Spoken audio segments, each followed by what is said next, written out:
વાપદ રામ સો કરીને વાપદ રામ સો કરીને विष की बूंद न पहे जित वहाँ बरसत अमृत में विष की बूंद न पहे जित वहाँ बरसत अमृत में वापद राम सो करीने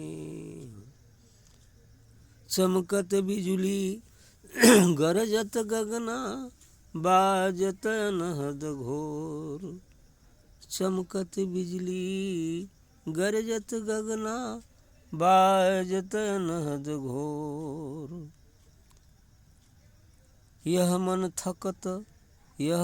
थकत गलत जित पाँचो मिटी है निसी अरु भोर यह मन थकत गलत जित पाँचो मिटी है निसी अरु भोर विष की बूंद न पहे जित वहाँ बरसत अमृत में जागृत मिटी है सपनों मिटी है सुसोपत जाए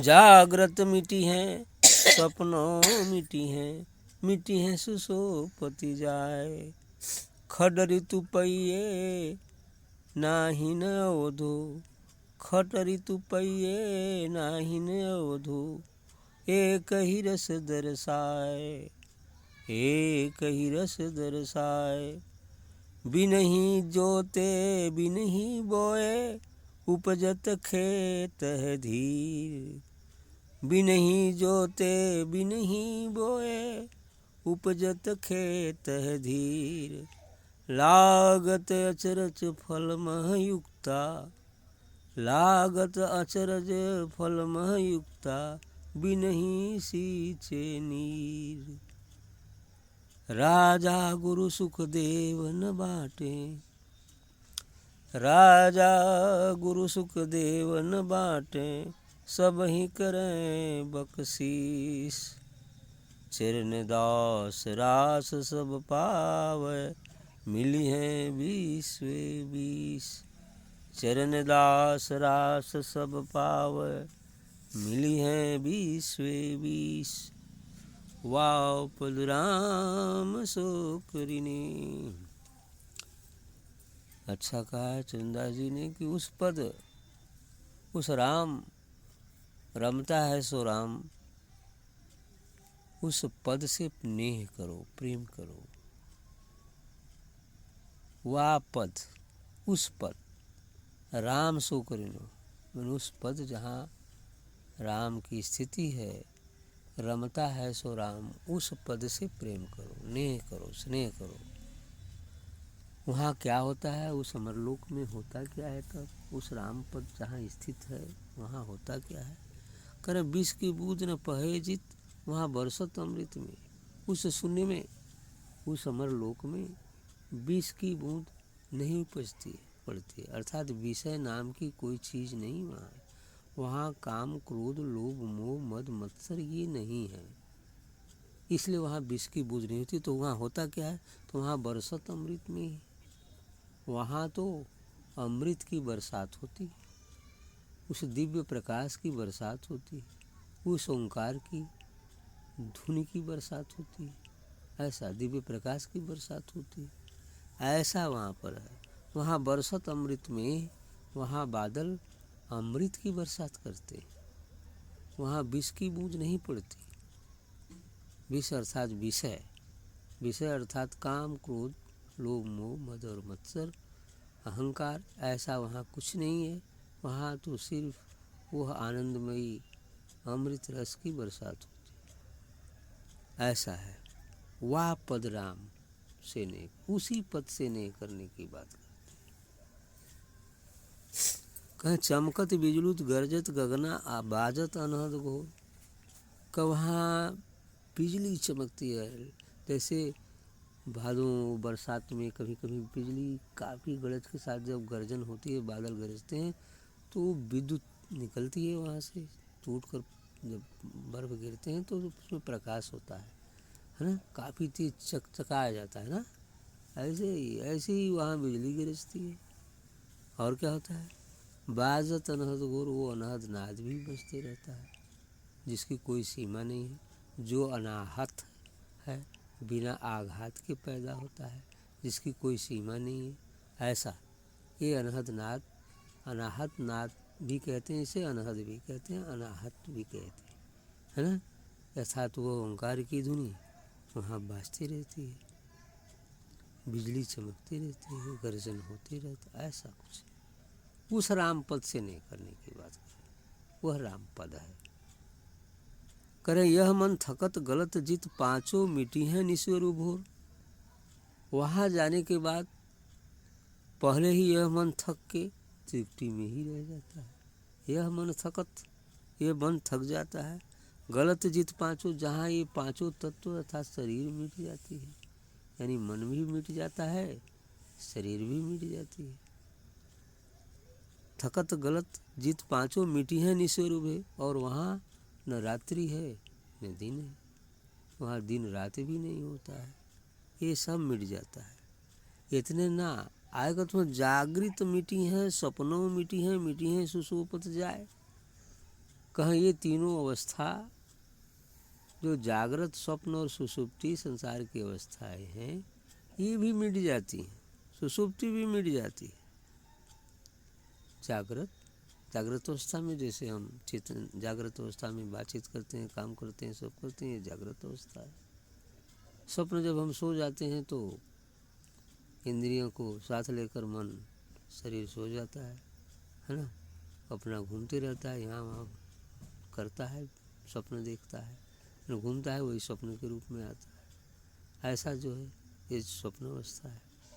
सुसुप्ति, जहाँ हम कोई भी विचार नहीं रहता है, एकदम शून्य, सपना भी नहीं दिखाई देता है, वह सुसुप्ति अवस्था। तो ये जागृत, स्वप्न और सुसुप्ति की बात करते हैं, ये तीनों मिट जाते हैं। हमें भी सुसुप्ति में जाना हो, सुसुप्ति ही वो शून्य की अवस्था है, और सुसुप्ति के बाद तब वही त्रिगुणातीत अवस्था आ जाती है। हमें अपने निस्वरूप का बोध हो जाता है, तीनों गुण साम्य अवस्था में हो जाते हैं। त्रिगुणातीत अवस्था, चूँकि ये संसार त्रिगुणमयी है ना, ये संसार त्रिगुणमयी है, त्रिगुणातीत अवस्था में चले जाएंगे, शून्य में चले जाएंगे सुसुप्ति के बाद। और वही शून्य में जहाँ गए, मन स्वरूप में गए, फिर अपने निस्वरूप का बोध हो जाएगा, तुरीय अवस्था में पहुँच जाए। अब वो तुरीय अवस्था का आनंद कहने में वही संकेत किया जा सकता है। आखिरी अवस्था तुरीयातीत की है, जो पंचम अवस्था है। यहाँ तक कह रहे कि खट ऋतु पहिए नाहिन नवधु एक रस दर्शा। वहाँ ये खट ऋतुएं भी नहीं है, जो 6 ऋतुएं हैं संसार में, आती हैं जाती हैं, ग्रीष्म वर्षा शरद हेमंत शिशिर बसंत। ग्रीष्म वर्षा शरद हेमंत शिशिर बसंत, ये 6 ऋतुएं हैं, 2-2 महीने की होती हैं। ये वहाँ वो ऋतुएं भी नहीं, वहाँ तो केवल एक ही ऋतु है। वो कौन सी है? आनंद की ऋतु है, दिव्य प्रकाश की ऋतु है ना, बस एक ही ऋतु है, और कोई ऋतु नहीं है। ये संसार में ऋतुएं हैं। तो जागृत सुसुप्ति भी मिट जाती है, खड ऋतुएं पहिए नहीं नवधु एक ही रस दर्शा, एक रस वहाँ केवल है, बस आनंद रस है, दिव्य रस है, बस आनंद रस है, एक रस चौतरफा व्याप्त है, ऐसा है। करे बिनही जोते बिनही बोए उपजत खेत है धीर। करे बिना जोतले और बिना बोए, क्या है? बिना जोते और बिना ही बोए। वहाँ जैसे इस संसार में क्या है, अगर हम खेत को जोतते हैं, कुछ बीज बोते हैं, तब कुछ पैदा होता है, लेकिन वहाँ तो ऐसा खेत है कि बिना जोते बोए धैर्य का फसल उग जाए, है ना। खेत है धीर, है ना, खेत क्या है? धीरज। हाँ, खेत है धीर, धीर उपजत खेत है धीर, उपजत खेत है धीर, वहाँ धैर्य। अब वहाँ चलेंगे तो क्या हो जाएगा? धैर्य हो जाता है, संतोष हो जाता है। और धैर्य तो मुख्य चीज़ है साधना में। अब साधना में जल्दी करेंगे तो कुछ भी नहीं होगा, है ना, वो तो और गड़बड़ी करेगा। इसलिए धीरज, धैर्य रखने की आवश्यकता होती है।